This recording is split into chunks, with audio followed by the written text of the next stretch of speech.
Recordemos que los primeros rock, los primeros tweets los grupos usaban corbatita todavía, ¿no?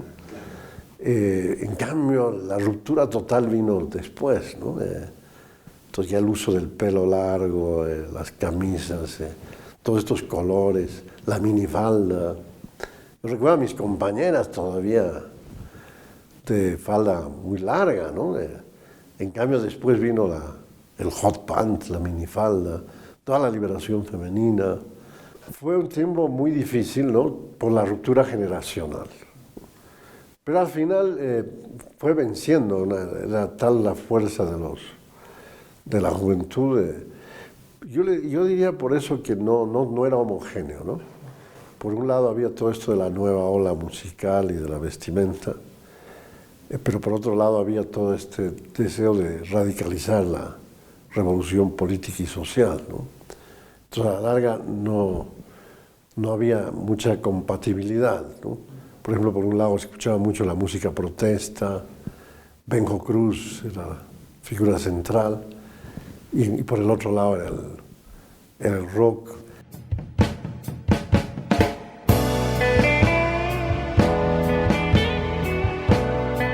Bueno, siempre la juventud ha roto esquemas, ¿no? En su forma de ser con relación a los cánones, digamos, que tienen nuestros padres, ¿no? Son diferentes actitudes que toman los jóvenes y por supuesto en esa época pasó lo mismo. Nosotros teníamos cabello largo, ropa extravagante, ¿no? De colorida, etc. Entonces llamaba la atención, aunque digamos éramos pocos los músicos en nuestro medio y la juventud, no todos, digamos, adoptaban esta corriente, ¿no? Entonces, bueno, que te vean en la calle pasar con cabello largo, con ropa llamativa, era siempre un poco extraño, ¿no? Hasta discriminatorio para los jóvenes, porque la gente normalmente nos molestaba, ¿no? La juventud de esa época fuimos una generación que se hizo preguntas, ¿no? ¿De dónde venimos? ¿Quiénes somos? ¿A dónde vamos? Ha sido difícil empezar, ha sido bien difícil. Había hasta gente en el Prado que tú andabas un día domingo y te querían cortar el cabello. Porque ya te estaban confundiendo con algo más que un rockero, amante de la música. Tampoco andabas con auriculares en la calle, no había ese sistema, ¿no? Tenías que ir a la casa y escuchar música, no podías escuchar en la calle. Pero se notaba una tirantez entre los padres de familia, por decir con un nombre propio, y los hijos, ¿no? Los padres de familia renegaban de que su hijo ande ya con botas y con un jean, no tenían las roturas que tienen ahora los jeans, pero bien planchaditos, o tu trajecito bien puesto, pero la melena era la característica. Y de alguna forma siempre se oponían a ese comportamiento. En la época de dictadura fue peor, te podían confundir tranquilamente con un guerrillero, con un terrorista, porque lástima que los guerrilleros, los terroristas, adoptaron pues la melena. Toditos eran pues melenudos. Estar en una guerrilla tampoco vas a ir al peluquero, ¿no? Eso se entiende muy bien. Y cuando andabas la calle, bueno, un poco con los que tienen barba y melena, los podían confundir tranquilamente. Varios han ido siempre a rendir cuentas a alguna comisaría, pero que yo sepa no ha habido grandes problemas. Sin embargo, se notaba esa no digamos persecución, pero sí una animadversión hacia los músicos en especial. Pero indudablemente una ruptura con la anterior generación muy grande. Cuando vinieron las dictaduras militares fueron muy duras, ¿no? Muy duras con todo este tipo de movimientos, ¿no? En las épocas de Banzer, ya entrando los 70, 71, era muy difícil seguir con el rock, por eso que el rock se trancó ahí, ¿no? Era muy difícil porque éramos perseguidos por la policía, no se podía usar melena, otros rockeros hasta llevaban el Che Guevara en la espalda, digamos, ¿no? Entonces era muy peligroso. Entonces, y eso se ha notado en toda Sudamérica, el Plan Cóndor, ¿no? Que ha sido en Argentina, en Paraguay, en Chile con Allende. Entonces ha habido una persecución política, y no a los políticos, ni siquiera, digamos, estaban directamente como se ven en los países, los universitarios, ¿no? Eran más los rockeros, por las melenas, por lo psicodélico que era.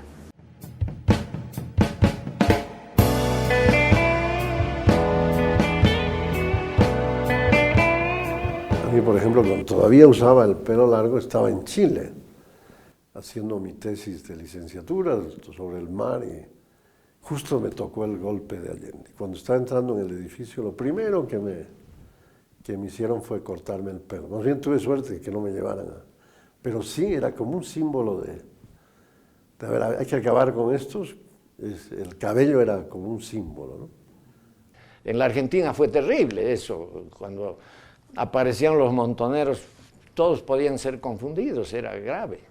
Uno de los problemas que yo me vine fue por eso, ya no podías andar con un paquete en la calle, te hacían abrir en la calle a punta de pistola para ver qué había dentro del paquete, y era la ropa de trabajo, la ropa de ir a tocar. Entonces, ha habido esa presión.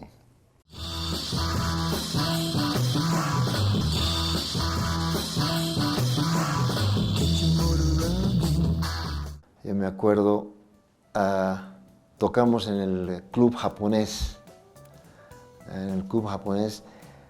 y entraron un montón de policías y nos arrestaron a todos, solamente por el hecho que teníamos pelo largo.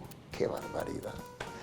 Pasamos una noche en la cárcel, bueno, una noche, casi una noche, hasta que vino el papá de un amigo mío que era abogado y nos sacó inmediatamente.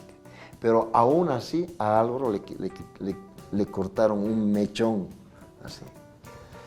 Tenían algo contra el pelo. Bueno, nosotros no estábamos haciendo nada, nosotros estábamos tocando y listo. Claro, nuestra pinta era un poquito shocking, como se dice, un poquito fuera de toda nuestra sociedad que acepta, ¿no?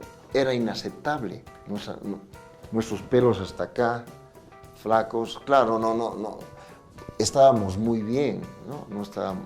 En esa época nadie tomaba, no había alcohol, nada. Pero de todas maneras tuvimos unas experiencias similares a esa que nos llevaron a la policía varias veces. Inclusive nos pegaron, a mí me pegaron varias veces. Bolivia tenía menos de 3 millones de habitantes, entonces era fácil de controlarlo. Mientras que la Argentina, el Gran Buenos Aires nomás tenía, creo, casi 10 millones de habitantes. Entonces, no han podido frenar a los argentinos. Y todos los grupos han sido tan rebeldes, los grupos argentinos de rock, Box Day, Gatos, Arcoíris, ha habido tremendos grupos que han seguido con esa revolución, con esa música de protesta contra los gobiernos, contra la discriminación. Entonces han mantenido.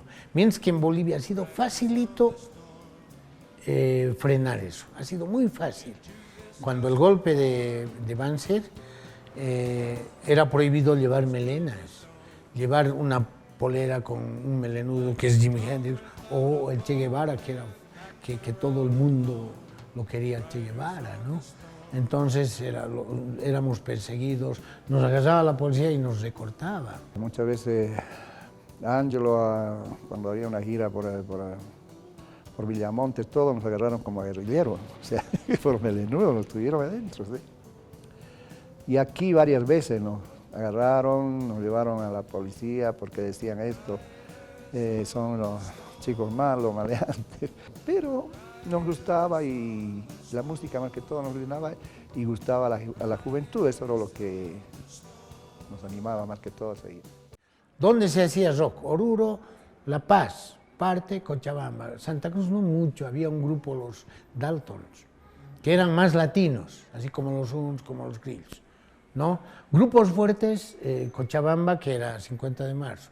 Oruro sí tenía buenos grupos, estaba más cerca de La Paz. Además, Oruro ha sido una de las primeras ciudades, el centro de Bolivia, donde la minería era fuerte, las industrias estaban allí, era más, entonces había esa influencia, y La Paz siempre, ¿no? Y Potosí, que entraba con grupo, había en Tarija algún grupo, los Tortugas, después no había más, con el gobierno de Banzer era muy restringido, ¿no? Todavía aparecieron rocks así disimuladamente, que era Manantial, un grupo muy fuerte, otro, este grupo, ¿cómo era? Micaela es otro grupo fuerte, siempre aquí en La Paz. Entonces, esos grupos se mantenieron y duraron un poco, como unos 2 años, se mantenieron como 2 años.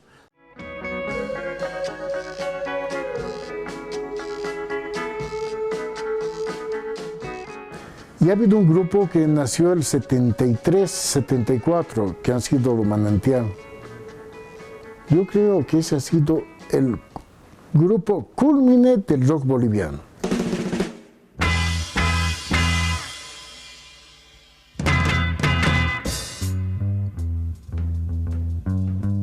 Alfredo Negrón, un excelente bajista que era componente de los Dag Dags en inicio. Pocho Salgar, que estuvo en los Dag Dags, estuvo en Luz de América, estuvo con los Unos en determinado momento y con otras agrupaciones, o sea que era considerado en ese momento un baterista estrella directamente. Luis Fernando del Río todavía no había incursionado en la cumbia, que después fue su legado en el swing ballet. Era una voz excepcional, un hombre que tranquilamente podía cantar sin micrófono y tenía una potencia increíble y además un excelente dominio de escenario. Él tenía mucha escuela, entonces, ¿qué podemos decir de él? Ha sido, yo creo, el grupo culmine.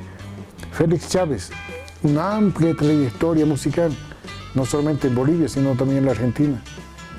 Entonces, ha sido el momento culmine del rock boliviano, porque eran muchachos que se unieron para hacer un grupo. Lo que podría pasar en este momento, que los mejores de cada grupo hagan un solo grupo, después la cereza en la torta directamente. Tuve la suerte de grabar en Discolandia con Antares, después tuve otro grupo de Manantial, que era un poquito de rock más pesado, pero siempre hacíamos música en castellano. Ahí sí ya teníamos el pelo mucho más largo, teníamos el pelo por los hombros. Y siempre nuestra meta, no sé por qué, siempre teníamos más acogida en Santa Cruz. Imagínate, y eso que era otro tipo de música, ¿no? Recién estaban, pero teníamos, no sé, sería por la novedad, no sé qué, pero siempre nos quedábamos meses en Santa Cruz. En los carnavales, por ejemplo, las fiestas de carnaval en Santa Cruz, ha venido Manantial, donde cantaba Fernando del Río, ¿ya? Venían al Mau Mau, venían al Caballito, venían a La Bamba, venían muchos grupos de La Paz, ¿no? Muchos grupos venían de La Paz a tocar acá.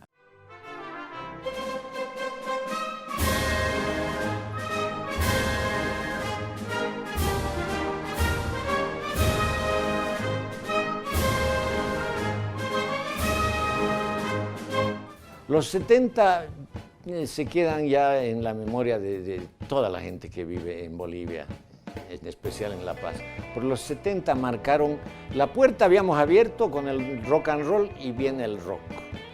Algunos grupos tratan de hacer fusión, como empezó a hacer de moda Arcoiris hacía fusión. Esto empieza, y yo encuentro, cuando retorno acá, encuentro un rock más duro, más pesado, con equipos más grandes, todo había mejorado.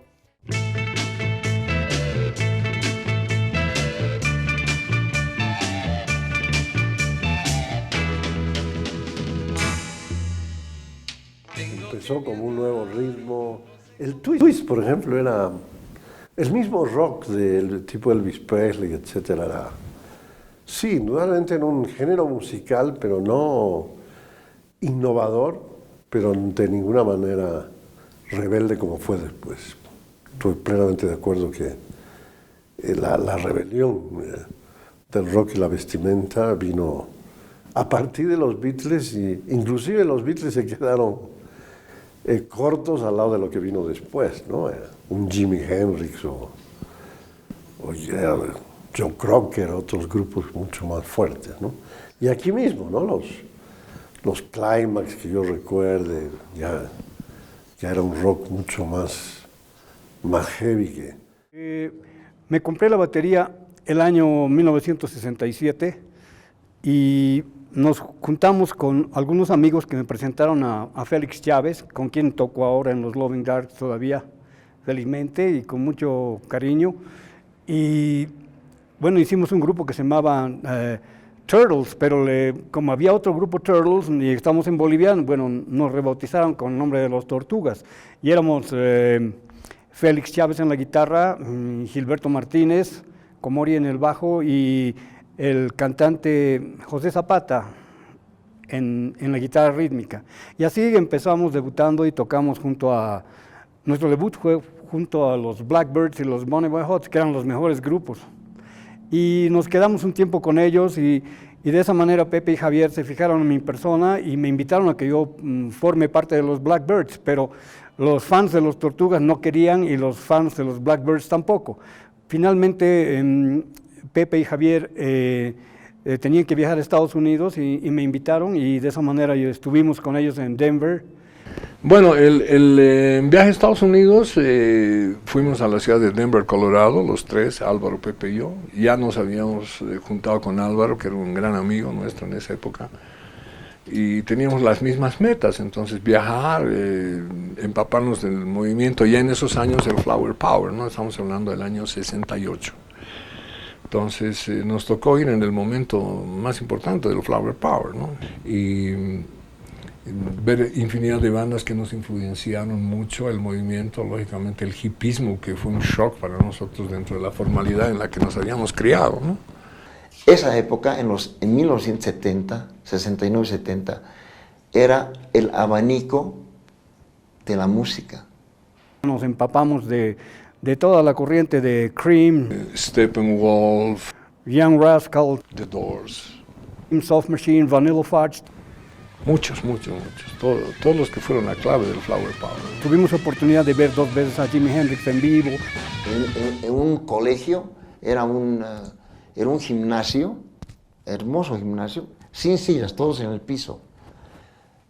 Unas chicas nos dicen, let's go see Jimi Hendrix. Yes, who's Jimi Hendrix? ¿Quién es Jimi? No lo conocíamos.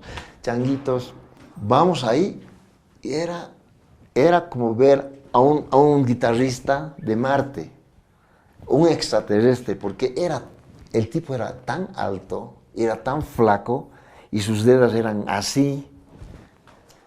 Nosotros solamente lo único que hacíamos es bajar las quijadas del piso. Primer Power Trio ha sido Are You Experienced de Jimi Hendrix. Después segundo Power Trio era Cream con Eric Clapton, un guitarrista súper dotado, una mente y una imaginación inagotable. Y eso era otra experiencia que ya ahí se formó, cuando vimos a Cream, ahí se formó, digamos, en sí, el primer ladrillo de Climax. Bueno, y es digno de mencionar, digamos, Cream, ¿no? Que directamente le dan sostén a esta palabra que dice larga vida rock and roll, ¿no? Gracias a la improvisación y a la recreación de las estructuras musicales. Pasó esa época y volvimos y hicimos Climax, porque nuestra influencia era tan grande. Teníamos hasta el estilo del yoga, dejamos de comer carne por más o menos 8 a 10 años, o sea, hicimos una comunidad, se puede decir, musical, ¿no? Teníamos nuestra disciplina, temprano, de pie, ejercicios para los instrumentos, luego teníamos nuestras horas de ensayo. En fin, compartíamos una vida, ¿no? Muy sana, muy limpia, muy libre de malas influencias. Y después llegó a Bolivia un sargento de la Marina de Estados Unidos que trabajaba en la Fuerza Aérea, el nombre Bob Hopkins, el conocido Oso, que se amalgamó a nosotros, se unió a nosotros y tocaba muy bien la armónica y nos introdujo en toda la cultura de música de blues. Howlin' Wolf, Wilson Pickett, John Lee Hooker, todos los maestros del blues. Y de esa manera salió el abrigo café de piel de gallina, que ya fue una grabación posterior de Climax. Y eso también impactó acá, porque llegamos con esa cultura. Los tres con pelos largos, toda ropa americana, bien delgados y obviamente bien preparados musicalmente.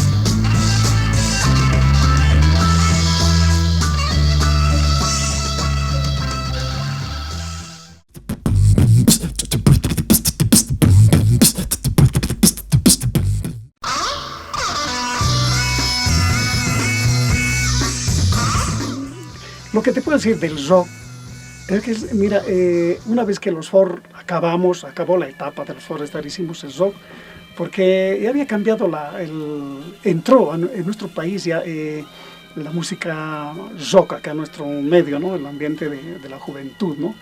De tal manera nació un instinto en nosotros, ¿por qué no tocar el rock? Si nos hemos adiestrado, hemos aprendido a tocar bien todo, hemos hecho bien discos, todo ello, ahora es momento de ese rock. A uno de mis hermanos le agradó mucho, a Carlos Salgado, es el vocalista de Mandril, ¿no? Haremos rock, muy bien. Ese ha sido uno de los motivos para poder viajar a Estados Unidos.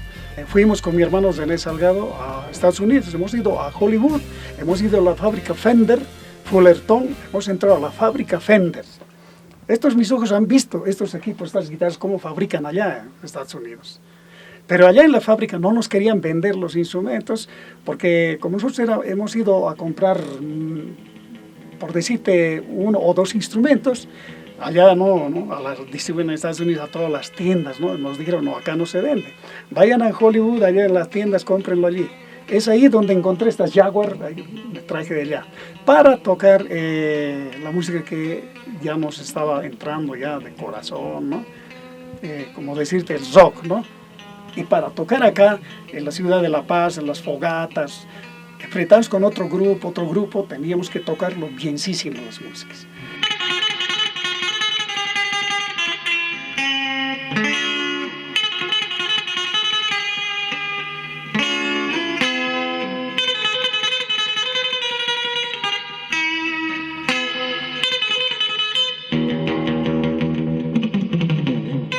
Así que nos hemos preparado durante como 3 meses.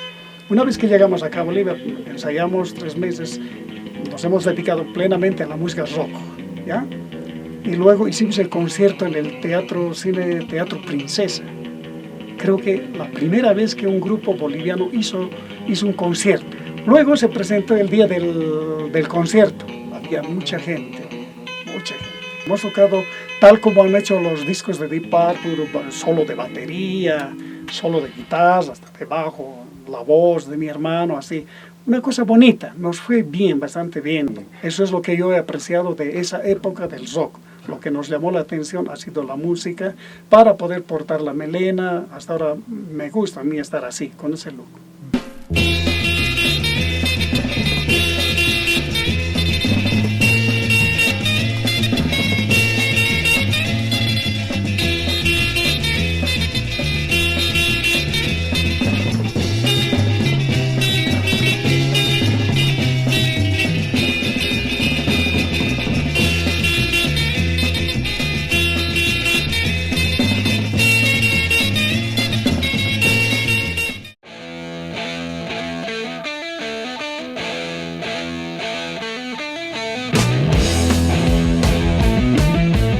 Que tenía se llamaban Los Gitanos. Hemos estado entre 13, un poco más, digamos, 13 años, ¿no?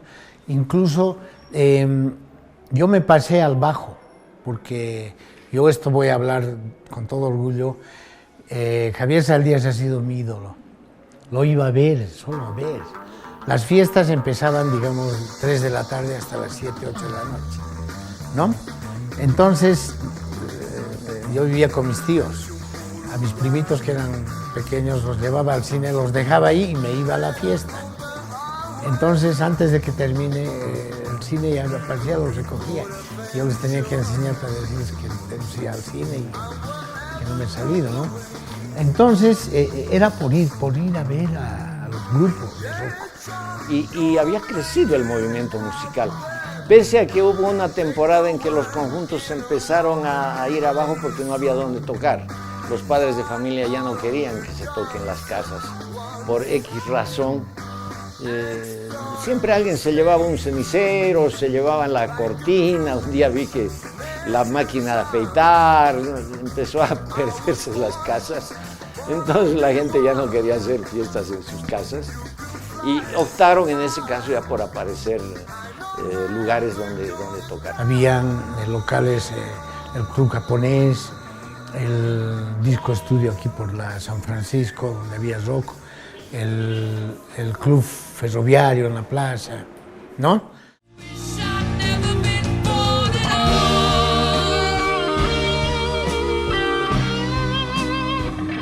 Siempre las radios, ya aparece la FM, antes todo lo que he hablado anteriormente era en AM, aparece la FM con mucha calidad, ¿no? Y sin mencionar radios, pero notas pues la diferencia que hay y el gusto musical va adquiriéndose más. Hasta el 60, el 70 el rock era libre. ¿Qué pasaba en esas épocas? No es como ahora. Ahora, por ejemplo, agarrar una moto, tener un carro, correr, hay tanta diversión que ya no lo toman mucho en cuenta, digamos, lo que en esos años el que hacía música, el que hacía rock, era el más admirado por las chicas, por la juventud, la gente. Tienes una guitarra eléctrica, era algo máximo. Tener una guitarra eléctrica era un lujo, ¿no?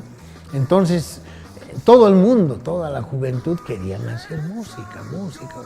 Yo conozco la historia, digamos, de don Miguel Dueri, de Discolandia, que él ha sido el primero en poder tener una fábrica de discos acá y una tienda de discos que se venda. Él había emigrado de su país acá a Bolivia y claro, vio la falencia de música, ¿no? Y ahí había música preciosa.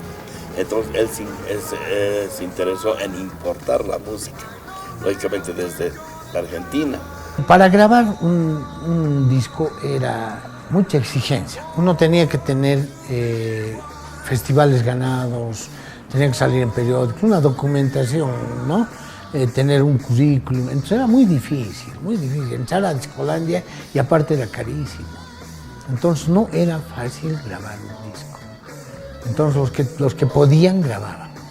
Los que no podían no grababan. La verdad que nosotros hemos tenido suerte. Siempre hemos tenido el apoyo de Dueri, o sea, de Discolandia, de doña Miriam, don Miguel Dueri, y siempre nos han apoyado muy bien. Aparte, nosotros hemos respondido, lo que hemos hecho siempre, no te digo que hemos vendido en gran cantidad, pero hemos tenido una buena acogida. Y la radio y televisión hemos tenido suerte de que siempre nos han apoyado, tanto con Manantial, con Antares, como lo vendas actualmente, y nos siguen apoyando. Entonces era lleno para grabar, se preparaba y para grabar había que, a veces hasta se daban el lujo de decir, anda a ensayar y vuelves. Entonces era difícil, no había, digamos, esa emotividad, más daban cobertura a los grupos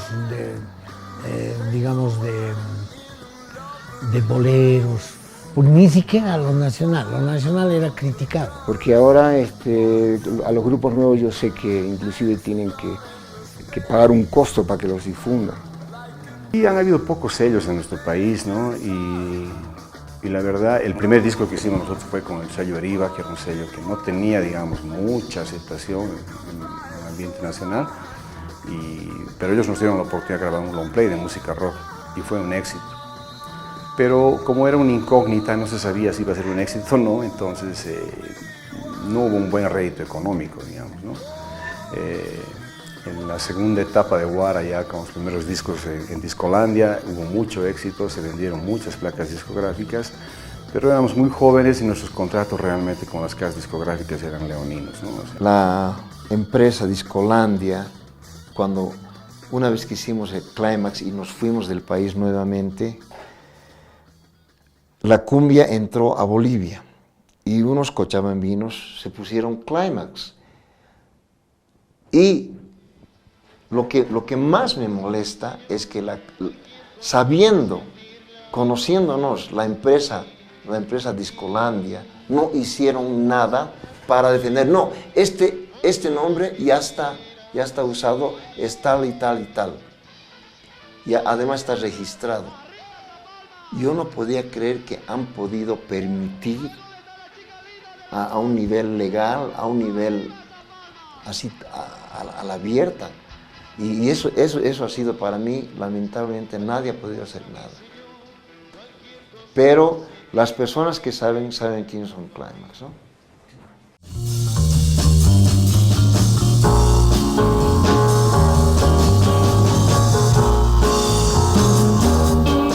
Yo ahí lo busqué a Boris Rodríguez, el cual hicimos los Lovindar. Con los Lovindar fue un poquito más serio, digamos, ¿no? Un poquito más compacto el grupo, y grabamos en Discolandia, se llamaba un stand and play, era de 4 canciones, y bueno, no tuvo mucha aceptación. Entonces traté de buscar un poquito algo más comercial, y agarramos la versión esta de Complicado, que es Compliqué, que es de Jagger y Richard.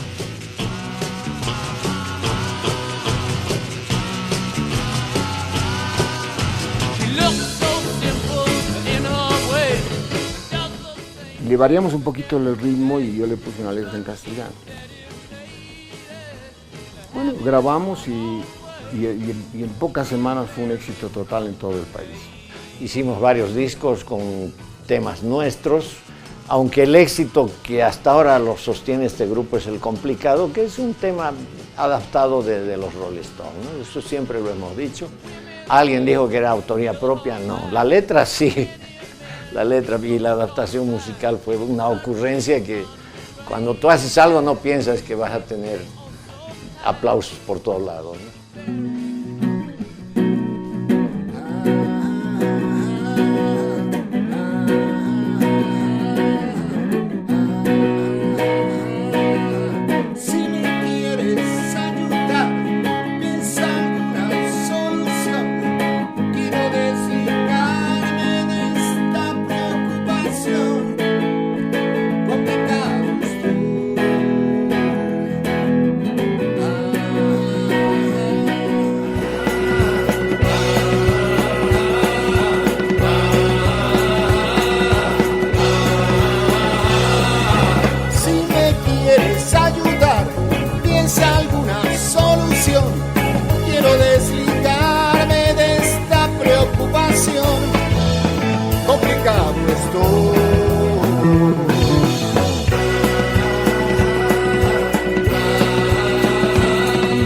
Con Lovindar sí tuvimos mucho más, ¿cómo te puedo decir? Causaba mucho más furor. Pero igual solamente duró, Lovindar solamente duró 2 años. 2 años así, por los viajes bueno, yo me volví a Buenos Aires. Boris, bueno, yo lo diré a Boris conmigo a Buenos Aires. Él entró a trabajar con Arco Iris y después de pasar un tiempo retorné otra vez a La Paz. Pero el rock fue creciendo y opté por quedarme porque me gustó mucho la onda de Antares, por ejemplo.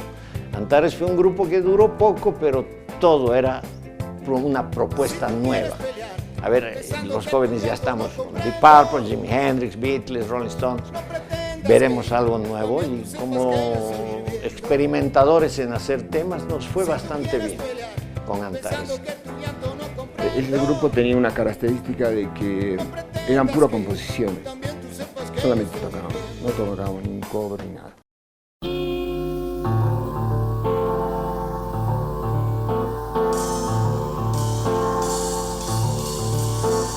Que para 7 de julio de 1966 firmamos un compromiso. En ese compromiso estamos 4 fundadores: Xavi, Pocho Isa, Humberto, Beto Paredes y Carlos Monroy. Habían 3 nombres que lo decidimos en reunión. The Crickets, los grillos, el otro era The Laggards, los lagartos, alguna cosa así, y los brujos, The Lizards. Entonces se inclinaron por The Crickets. Y en el documento de creación del 7 de julio de 1966 colocamos en el documento The Crickets y entre paréntesis los grillos. Como anécdotas que te digo, hicimos una gira con Giacomonti por todo el país. Y en reiteradas ocasiones, especialmente Cochabamba, la gente no nos dejaba salir y nosotros estábamos como relleno. Lo propio sucedió con los iracundos, aquí en La Paz, en el Monje Campero. Ay, qué cosa que tiene la vida, no estés triste, vení a cantar. Los buenos tiempos ya llegarán y entonces todo va a cambiar, la mala racha ya pasará. Teníamos que tocar solamente 3 temas antes de que entraran los iracundos, pero terminamos tocando como 7, 8 temas, ¿no? Siempre imponiendo nuestro estilo, el sello grillo en cierto modo, ¿no?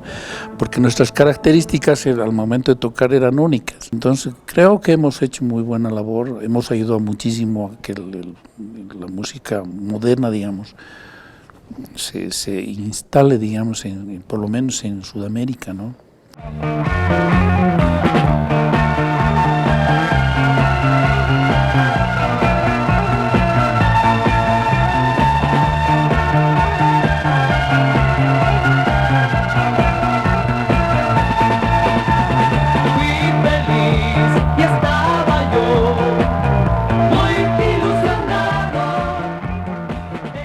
Ahora, los grillos que tuvieron muy buena llegada en todos los estratos sociales, siguieron acá aproximadamente hasta los años 80. Los demás grupos poco a poco dieron ya cabida a las nuevas agrupaciones que iban surgiendo, pero que a partir de los finales de los 70 cambia ya el rock directamente por la música disco.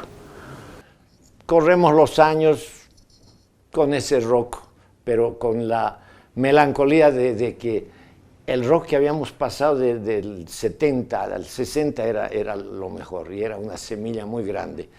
Viene la música disco y todo era igual, mejor era clausurar la discoteca, escuchar música disco, ¿no?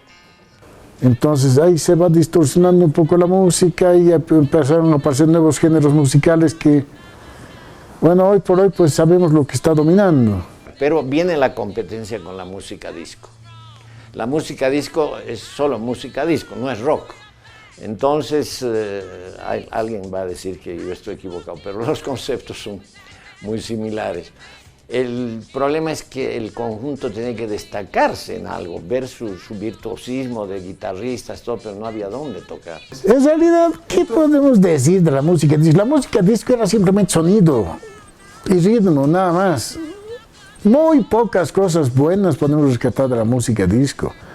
Una Gloria Gaynor, podemos hablar, de los Bee Gees, pero después era solamente ritmo y sonido.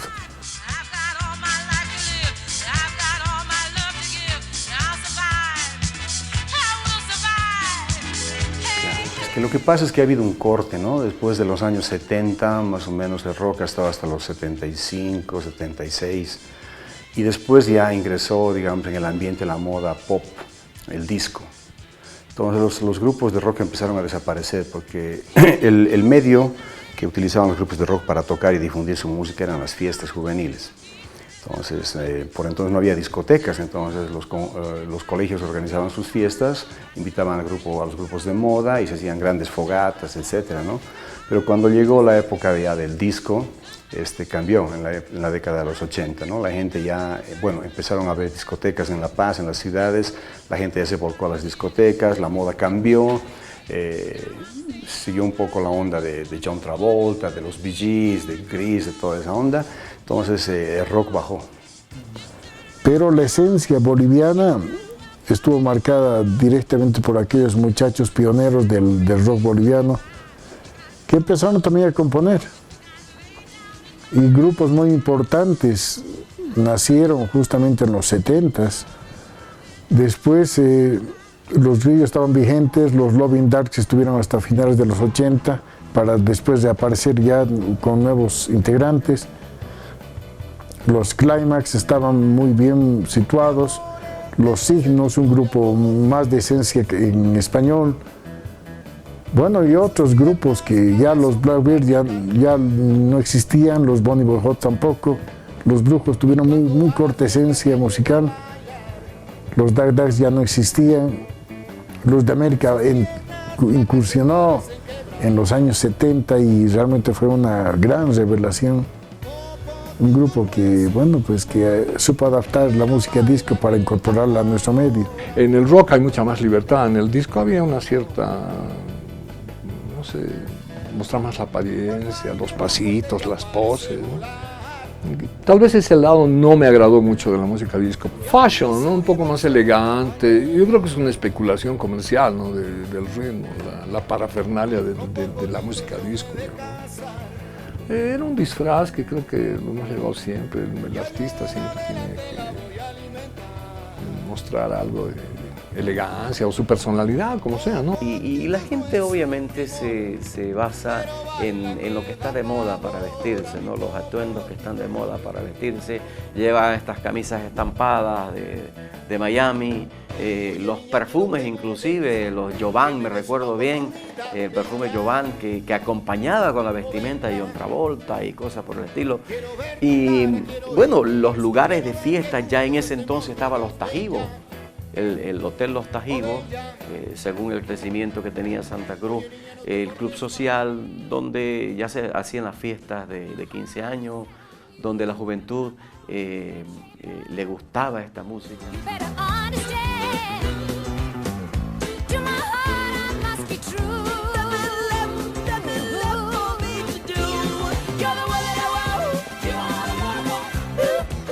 Solo hay música bien tocada y música que no está bien tocada. Ahora, se ha especulado mucho con eso del disco, ¿no? Disco sax y una serie de cosas que son insultos, ¿no?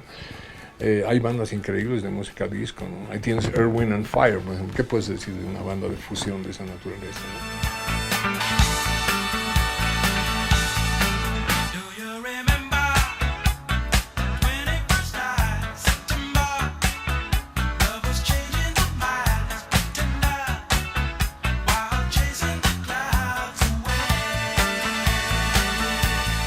Yo casualmente fui parte de esta revolución.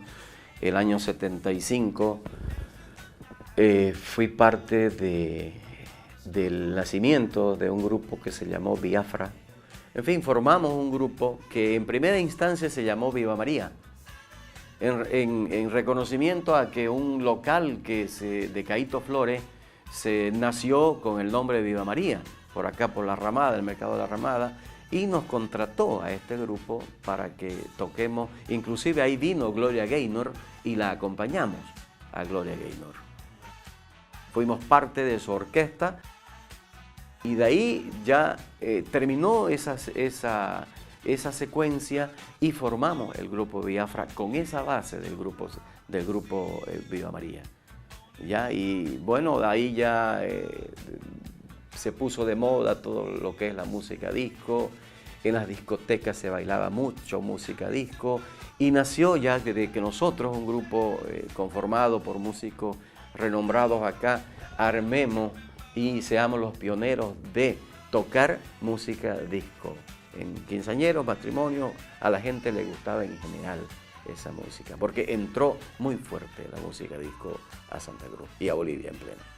Como bajista, inclusive hay música disco que es más entretenida que un buen rock, ¿no? No voy a comparar cuál es mejor, pero depende del instrumento, depende de la canción, depende la propuesta intelectual de un tema, ¿no? Por eso es que yo no tengo prejuicio alguno con el asunto de la música disco, ¿no? He encontrado muy buen nivel en músicos y en el bajo en especial, ¿no? Es como una turbina rítmica que mueve el mundo, y los negros lo hacen mejor que nadie.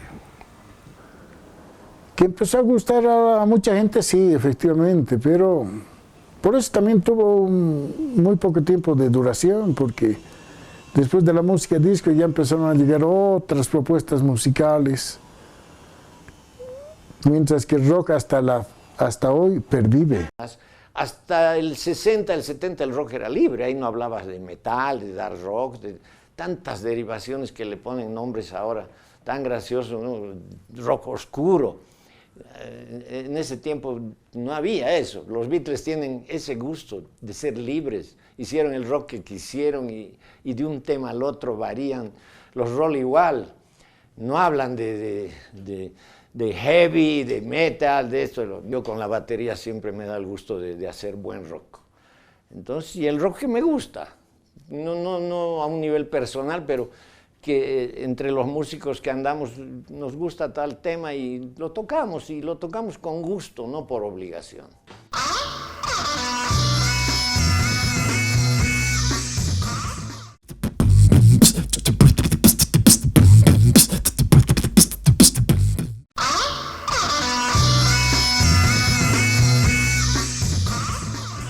Pero la esencia boliviana estuvo marcada directamente por aquellos muchachos pioneros del rock boliviano que empezaron también a componer. Y grupos muy importantes nacieron justamente en los 70s. Guara, que comenzó siendo un grupo rockero, que especialista en la música de Yuara Hip, poco a poco fue cambiando su manera de pensar y al final se volvieron un grupo folclórico. Ahora, yo recuerdo mucho al grupo Guara, definitivamente, porque creo que marcó toda la evolución, ¿no? Primero rockeros, grandes músicos, de pelo largo, toda la atuendo, ¿no? Mucho trecho hay que andar, no me importa descansar, no hay apuro en regresar. Las flores me dicen ay, no te vayas de aquí. Los ríos me lloran, la tierra me agarra.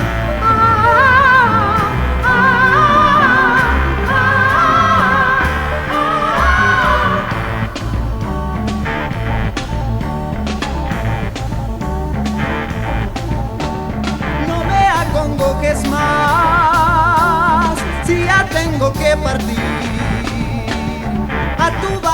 Al final de los años 70, ya saliendo bachilleres, el 71, 72, cambió un poco la influencia porque el rock se puso más serio, digamos, ¿no? Los músicos extranjeros que tocaban rock, bueno, ya eran músicos formados musicalmente y también, digamos, ya gente que estaba en la universidad, que tenía cierta formación, que tenía cierto mensaje que dar a la gente.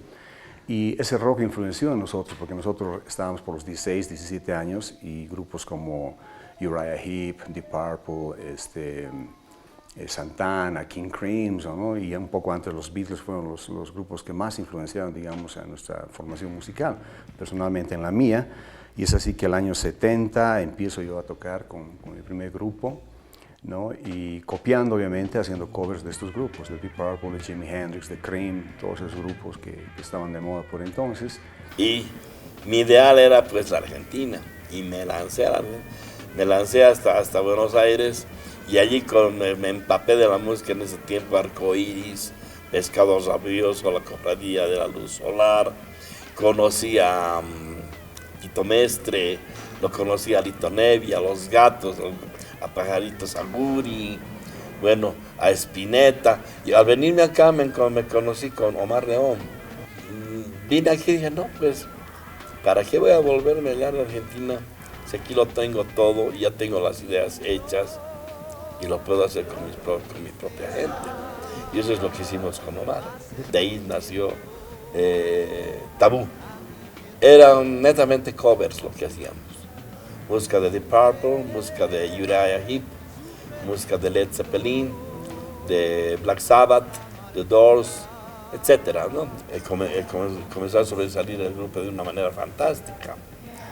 Lamentablemente también el grupo tuvo que disolverse por un hecho cruento que hubo acá.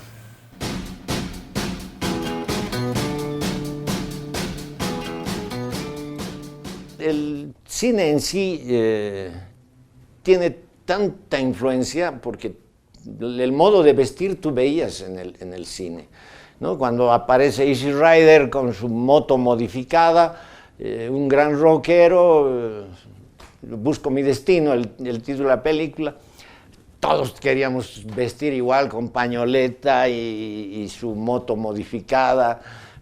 Llamaba la atención demasiado. O sea, todo entra por los ojos, menos la música. Es que veamos cuál era nuestra influencia, México. Y empezaron a llegar las primeras películas de pandillas de México. Entonces, de alguna u otra manera, la juventud también trató de sobresalir en el medio.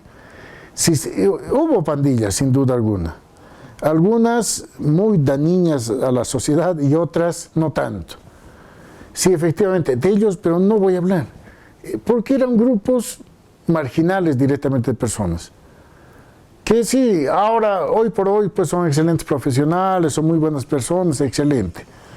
Pero en ese momento, ¿qué pretendían? Tratar de dominar un barrio, tratar de figurar. Y la gente los empezó a rechazar. Y eso ha sido lo positivo de esas generaciones. Hubo un momento que también la influencia, ¿no?, de una película, recuerdo que era Nacidos para Perder, que la gente imitaba ese tipo de gente, de rockero a motoquero, ¿no?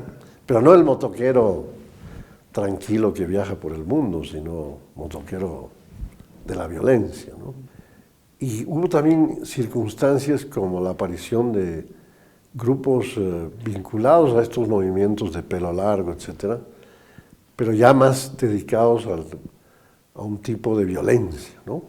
Como las pandillas, que yo creo que eso fue muy dañino, ¿no? Porque las grandes fiestas que habían, hermosas, ¿no?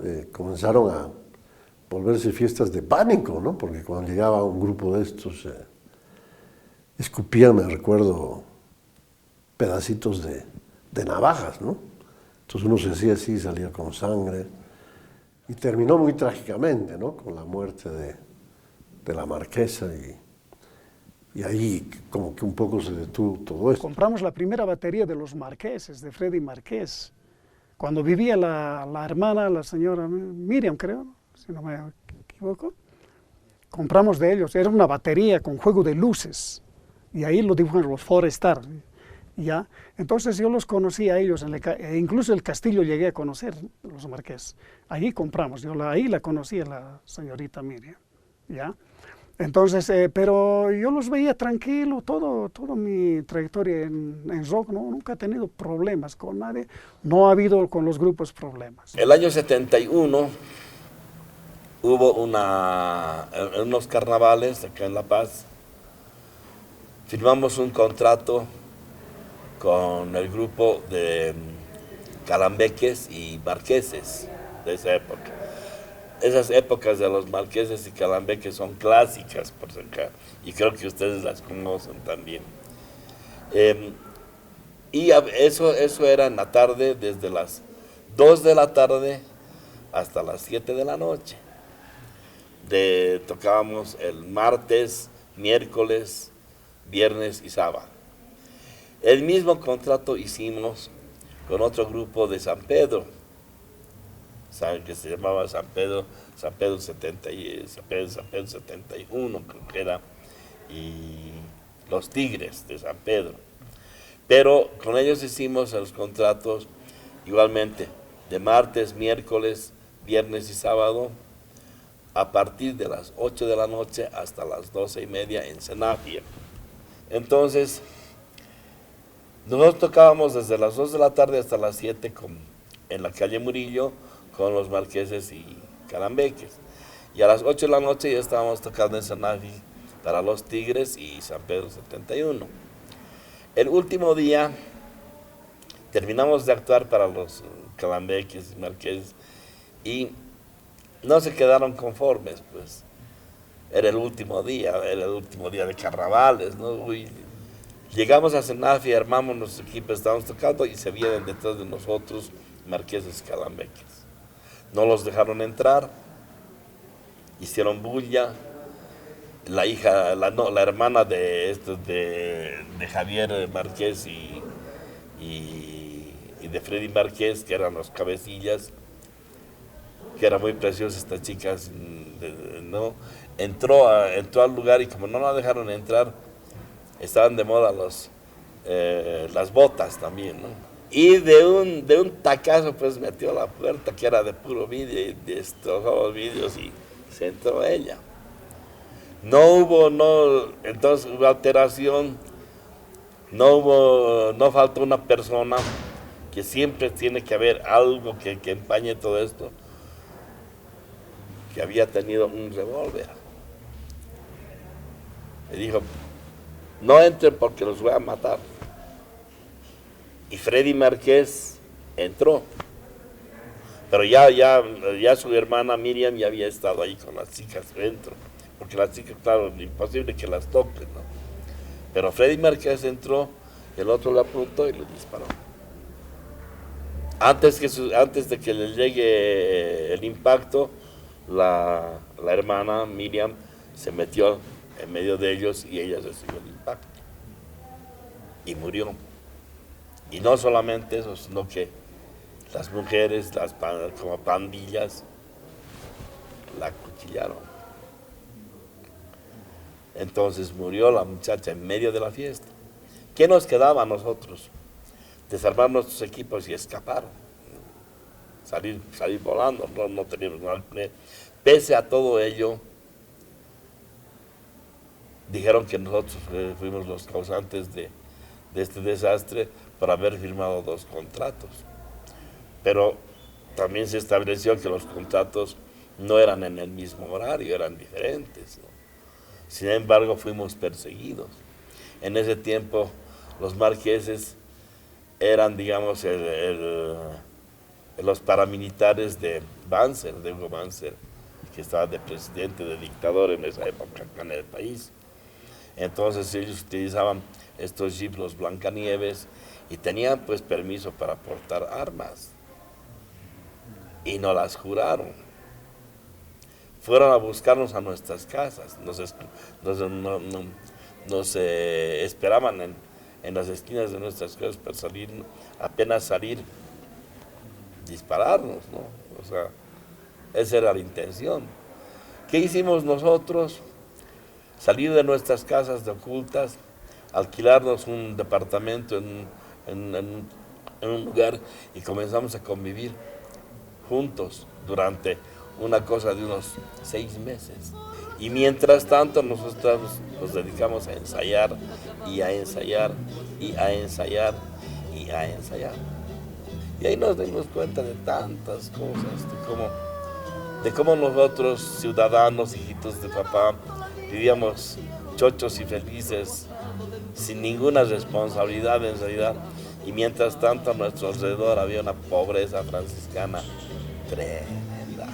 Entonces, el año 73 el grupo tuvo mucho éxito con su disco. Fue en realidad el primer long play de música rockera en Bolivia, ¿no? Y bueno, tuvo mucho éxito, pero luego pasó un tiempo y bueno, nuestros padres dijeron, bueno, eso de que vuelvan a la universidad y que por tanto ya la música tiene que dejarla a un lado.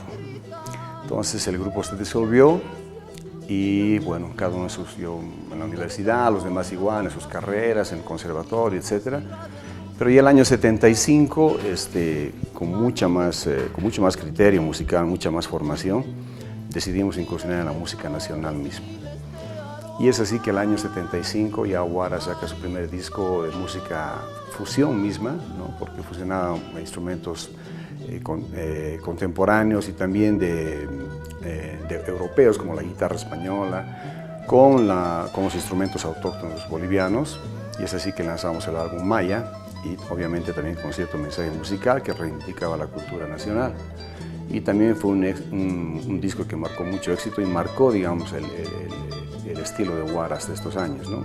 Porque en el mismo disco se incluía la música autóctona vernacular, la música criolla como el charango, la guitarra, la zampoña y la quena en forma solista, y la música de fusión, que eran nuestras composiciones con instrumentos eléctricos.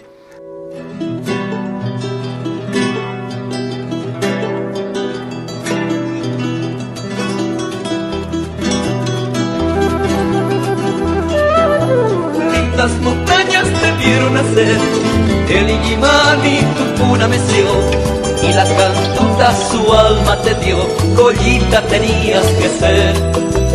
Linda silueta de bella mujer, ojos muy negros de hondo mirar, y labios rojos que incitan a amar, Collita tenías que ser. Tú llegaste a mi vida que fue solo sombra sin tu querer. Ay, Collita de mi ilusión, yo sin ti ya no puedo vivir. Y yo creo que la dictadura de Banzer un poco fue dura, obviamente, y perseguidora de los movimientos, de las revoluciones, ya sea por la paz, por el hipismo o por la guerrilla. Y entonces la gente encontró otro refugio, ¿no?, para su rebelión, que fue el tema de buscar la identidad a través de lo andino, de lo amazónico. Lo nacional era criticado. En esos años, el que hacía nacional era música de indios, discúlpenme, ¿no? Tocar una quena en colegio, algo tenía que tocar de cultitas, ¿no? Por no ser criticado, digamos. Salió el grupo Los Jairas, y ver a un gringo tocar quena, si un gringo toca, entonces empezó. Y el rock empezó a bajar, terminó el rock. Ya terminó con el grupo Huara. Huara cambió el rock incaico. También es un tipo de revolución, pues, ¿no? Demostrar que nuestra música autóctona esté en rock, fusionado. Hacer una fusión, entonces ese cambio.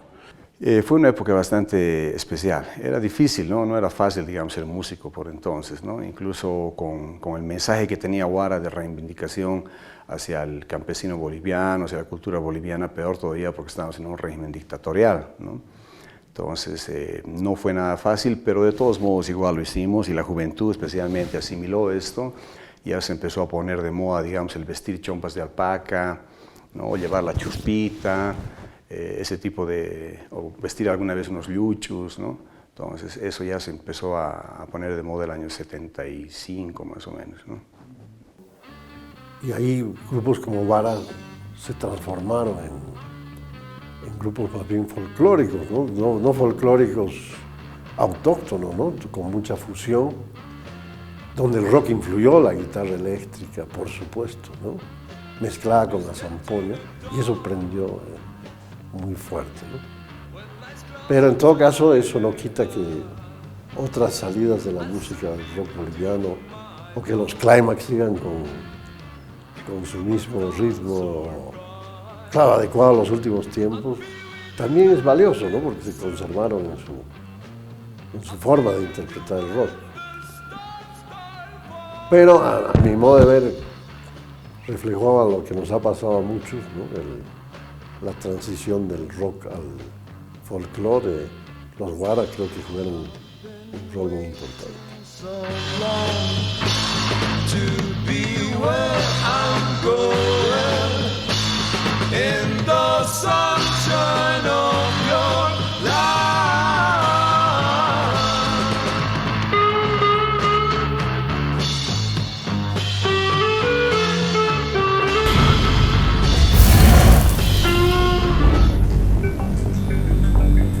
TV Culturas. Fondo de Fomento a la Educación Cívico-Patriótica.